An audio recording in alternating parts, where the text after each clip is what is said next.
Pandian store new promo தங்கமயில வந்து மாமா உங்களுக்கு கொஞ்சம் கூட என் மேல பாசமே இல்ல மாமா அப்படின்ட்டு சரவணன் கிட்ட சொல்றாங்க. என்ன பாசம் இல்ல? இல்ல நான் என்ன சொன்னாலுமே நீங்க கொஞ்சம் கூட காதுலயே போட்டுக்க மாட்டேங்கிறீங்க. சரி மாமா வந்து அந்த கடையில எதுக்காக இந்த அளவுக்கு வேலை செய்யணும்? மாமா ரெஸ்ட் எடுத்துக்க சொல்லிட்டு கடையில எல்லா வேலையும் நீங்க பாத்துக்கலாம்ல மயில.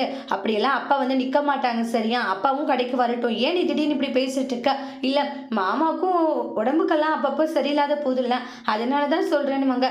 தேவையில்லாத இப்படி எல்லாம் சொல்லிட்டு இருக்காத. அப்பா டென்ஷன் ஆயிடுவாரு சரியான்றாங்க.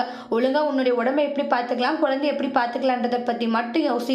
அதை விட்டுட்டு தேவையில்லாத ஏதாச்சும் பண்ணிட்டு திரிஞ்சா அவ்வளவுதான்ட்டு கோவப்பட்டு கண்டிச்சிட்டு இருக்காங்க. நம்ம என்ன சொன்னாலும் மாமா கொஞ்சம் கூட காது கொடுத்தே கேட்கறது இல்ல. ஏன் தான் இவர் இப்படி இருக்காருன்னே புரிய மாட்டேங்குது அப்படின்ட்டு ரொம்ப டென்ஷனா இருந்துட்டு இருக்காங்க. அதுக்கப்புறம் நம்ம ஏன் மாமா கிட்டே பேசக்கூடாதுன்னு சொல்லிட்டு பாண்டியங்கிட்ட போறாங்க. உடனே வந்து சொல்லுமா மயிலு என்ன விஷயம்? ஏதோ முக்கியமான விஷயம்னா ஆமாமான்றாங்க. நீங்க வயசான காலத்துல எதுக்காக கடைக்கு அங்கேயும் தெரிஞ்சிட்டு இருக்கீங்க? பொறுப்பானவர் என்னுடைய புருஷன் அவரு பார்த்துப்பாருல்ல. அதை விட்டு நீங்க ஏன் மாமா இவ்வளோ கஷ்டப்படுறீங்கன்னு வாங்க. பாண்டிய ஷாக் ஆகுறாங்க. என்னம்மா நான் வேலைக்கு போக வேண்டாம் வீட்லயே உட்காந்துக்கணும் புருஷங்கிட்ட பொறுப்பு படிச்சணும்னு பாக்குறியா? இல்லம்மா நான் தப்பா சொல்ல வரல. இல்லம்மா நீ இன்னைக்கு தான் ரொம்ப தெளிவா சொல்லியிருக்கான்றாங்க.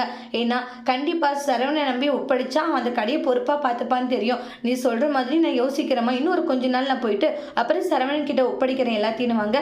கேட்ட மயிலும் சந்தோஷப்படுறாங்க. அதோட இந்த பிரமோவை முடிச்சிருக்காங்க. தேங்க்யூ.